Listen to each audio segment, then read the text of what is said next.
मैं हमारी संस्कृति के बारे में चर्चा कर रहा था और उसमें बता रहा था कि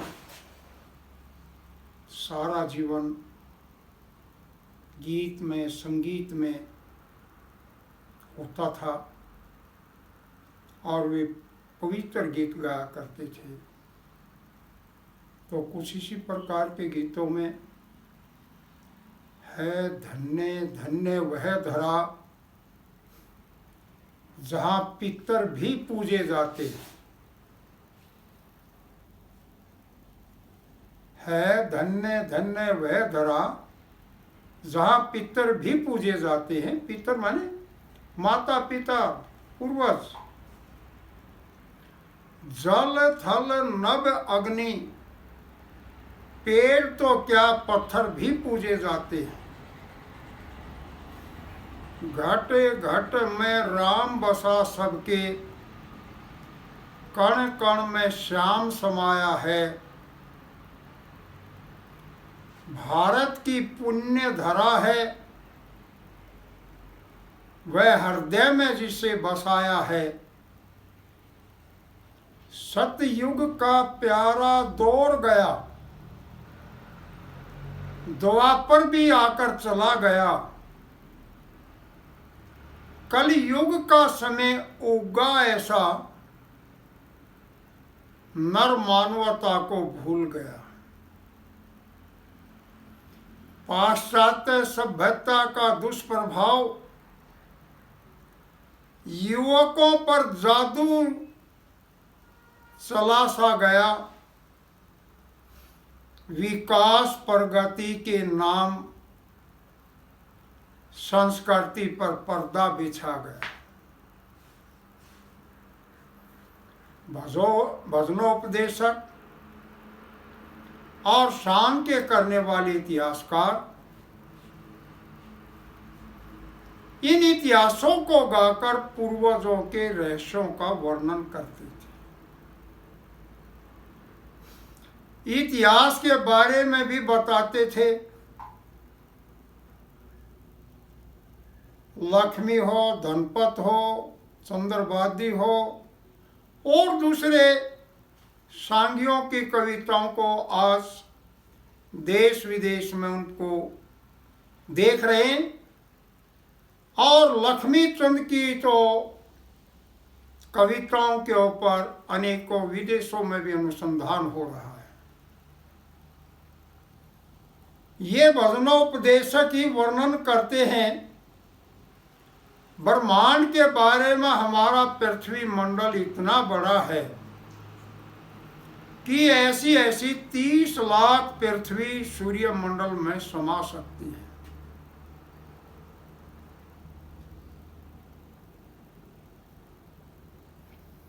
जैसा सूर्य मंडल है ऐसे ऐसे 72 सूर्य मंडल बृहस्पति मंडल में समा सकते हैं। जैसा बृहस्पति मंडल है ऐसे ऐसे 100 बृहस्पति मंडल में आरुषि मंडल समा सकते हैं। एक सहस्त्र अरुण मंडल ध्रुव मंडल में समाहित हो जाते हैं। ऐसे ऐसे 100 ध्रुव मंडल अरुण गति में समाहित हो जाते हैं। इन सभी रहस्यों का पता गीतों और भजनों के द्वारा ही चलता था। इन गीतों के द्वारा ही सप्तलोक, अंतरिक्ष लोक, गंधर्व लोक, आदित्य लोक, चंद्र लोक, नक्षत्र लोक, देवलोक, इंद्र लोक, प्रजापति लोक, ब्रह्मलोक आदि का पता इन गीत और भजनों के माध्यम से ही चलता था। बहुत रहस्य छिपा हुआ था इन गीतों के अंदर। ये हमारे बनाने वाले कवि, जहाँ पहुँचे न रवि वहाँ पहुँचे कवि, वो इन सारे रहस्यों को भजनों के माध्यम से वर्णन करते थे। इसी प्रकार से सप्तद्वीप, नंबर 1 जम्बू, 2 पलक्स, 3 सालमली, 4 कुश, 5वां क्रोच, 6वां साग, 7वां पक्कर आदि के रहस्यों का ज्ञान उन लोगों को होता था। सप्त समुद्र, लवणोद, अक्षबोध, गर्तोद, अक्षारोद, दधी, मंडोद, स्वादुक, तो इस प्रकार से 7 समुद्रों के बारे में भी वो अपने भजनों के माध्यम से गाकर बताया करते थे। इसी प्रकार से सप्त पाताल के बारे में भी, पाताल की बात हम खाली कह करके रह जाते हैं कि पाताल का राजा था, पाताल में चला गया, लेकिन सप्त पाताल थे। आतल, वीतल, सूतल, पलातल, महातल, रसातल और पाताल, इन सभी रहस्यों का पता हमें इन भजनों और गीतों के द्वारा ही पता चलता है। हमारे वेद और शास्त्रों के अंदर दिए गए हैं। वेद हमारे जो ऋषियों के द्वारा लिखे गए जो सत्य हैं, उनके अंदर इनका रहस्य मिलता है, लेकिन हम उनकी तरफ कम ध्यान देते, अध्ययन कम करते हैं और हम गीतों के भजनों के माध्यम से इनको सुनते हैं। तीनों लोकों का वर्णन करते हुए भी पाए जाते हैं। इस प्रकार से प्राचीन समय में गाए जाने वाले प्रत्येक गाने का बहुत महत्व होता था और वह रहस्य से भरे हुए होते थे जो हमारे जीवन के लिए अमूल्य थे। गांव में कुछ सामूहिक स्थान होते थे जिसे सामलात जगह भी कहा जाता था, उनको पुण्य का स्थान माना जाता था। ऐसी जगह पर पूरे समाज की आस्था होती थी। उस भूमि में गांव के लिए स्कूल, तालाब, बैंक, कुएं, धर्मशाला, चौपाल व पशु बैठने का स्थान, फसल उठाने का स्थान, फसल निकालने का स्थान आदि प्रत्येक सार्वजनिक काम के लिए छोड़ा जाता था। गांव में पशुधन के लिए, चरागाह के लिए भी खेत छोड़े जाते थे। सामलात भूमि भी गांव में पशुधन के लिए, सामलात भूमि भी गांव में सामूहिक विकास के लिए छोड़ी जाती थी। सामलात भूमि का प्रयोग केवल समाज के लिए ही होता था, व्यक्तिगत प्रयोग करना पाप समझते थे। सामूहिक काम और व्यवस्था को महत्व दिया जाता था।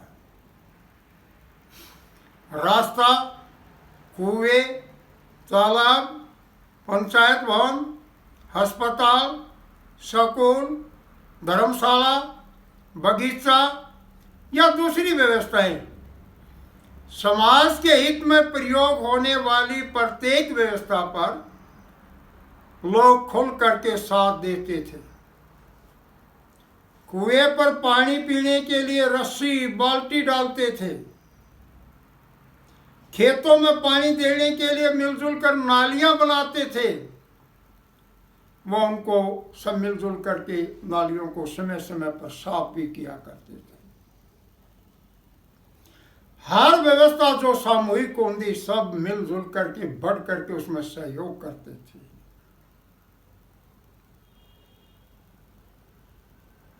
हम लोगों की अपनी पंचायतें होती थी, चुनाव नहीं होता था, स्वयं मुखिया चुन लिया जाता था। गांव का एक मुखिया होता था जिसे प्रधान या सरपंच बोलते थे। फिर ढोंग वाइज, ठोड़े वाइज, पाने वाइज जिम्मेदारियां दी जाती थी। जिन व्यक्तियों पर जिम्मेदारी होती थी वही पंचायतों में जाती थी। हर समस्या को सुनते और उसका न्याय करते थे। दोषी पाए जाने पर दंड भी देते थे और निर्दोष होने पर उसको प्रोत्साहन भी देते थे। वे गांव की भलाई के लिए व्यवस्थाएं बनाया करते थे। सामूहिक रूप से बैठकर चिंतन करते थे। पूरा गांव उनको सहयोग देता था। व्यक्तिगत तौर पर, पारिवारिक तौर पर, गांव के स्तर पर सहयोग करते थे। सरपंच और जिम्मेदार व्यक्तियों के बैठने का स्थान चौपाल या प्रेस होती थी, जो गांव का एक सामूहिक भवन होता था जिसमें गांव का प्रत्येक व्यक्ति सहयोग करता था। इसमें सहयोग देना पुण्य मानते थे। सामूहिक कार्यों की घोषणा भी यहीं से करते थे। इस स्थान पर किया गया फैसला परमात्मा के समान फैसला माना जाता था। कहा भी जाता था, पंच जहां परमेश्वर वहां। वहां प्रत्येक व्यक्ति परमात्मा को साक्षी मानकर बोलता था,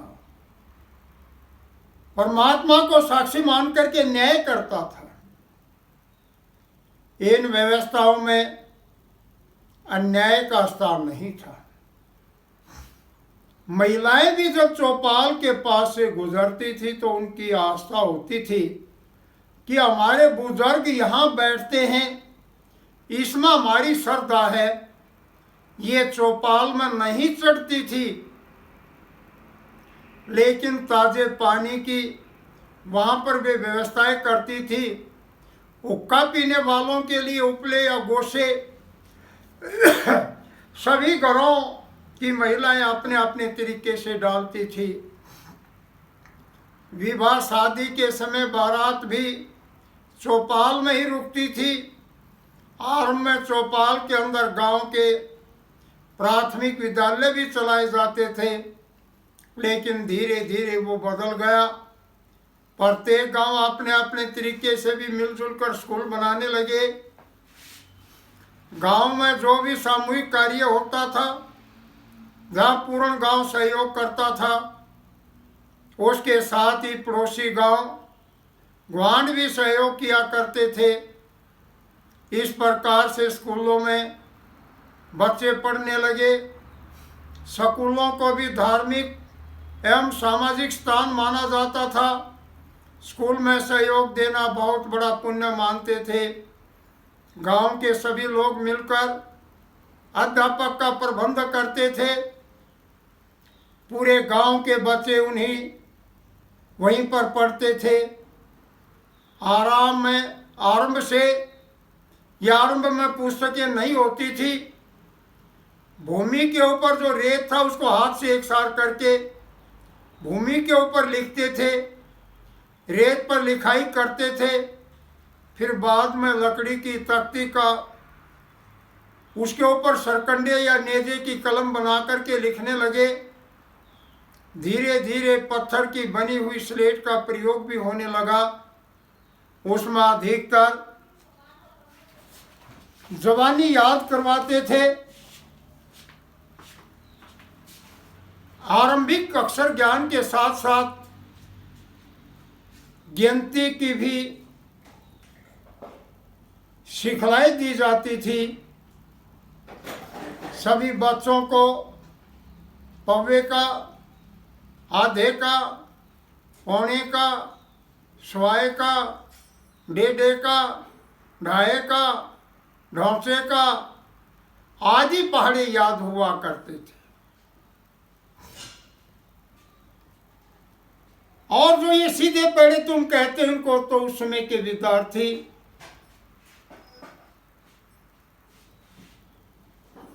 35-40 तक तो जुबानी पहाड़ों को अच्छी प्रकार याद कर लिया करते थे।